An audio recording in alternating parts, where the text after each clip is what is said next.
Zanatet e ralla po shkojnë drejt zhdukjes pasi të rinjt nuk e kanë qejf t'i trashëgojnë.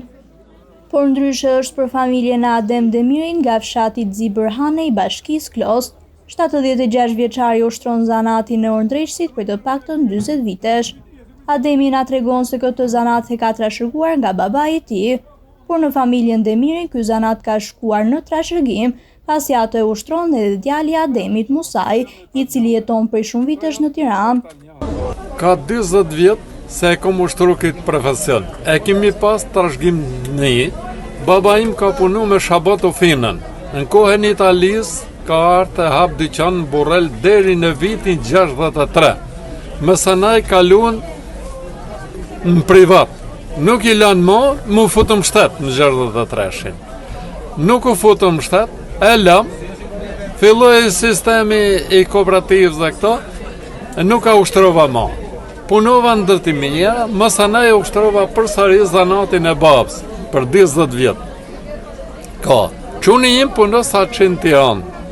Edhe baba pat punu, gjithat kohë. E kemi pasion të këta. Edhe një nipi im puno, këtë zanat.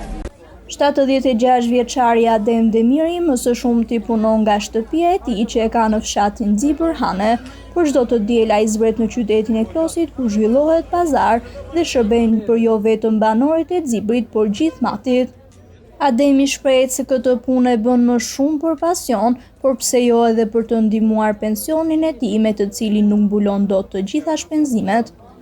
Po t'jeshëm Tiranë del tamam, kurse këto ma veni fukara, unë tani jam pensionist se kom bënë ca vite mirë, se nuk më lishin, tani sa me nëzirë shumë sa një me pak pensionin, sa pensioni i vogël, më nëzirë, mund të nëzirin 20.000 lekshëm dita 15, se nuk ka pare zona unë. Kurse Tirana që unë i del ma mirë, a i pagua dhe qeran, po i del se ka punë ma shumë dhe ka levërdi. Me privatisht e kom vu këtu, i ditëm javë dalë në une me një mu pak pensionin, se nuk del pensionin që kam. Është e pamundur të mos e njohin banorët e Klosit Ademin, i cili çdo të diel hap barakën e tij dhe ju shërben qytetarëve duke u rregulluar orat.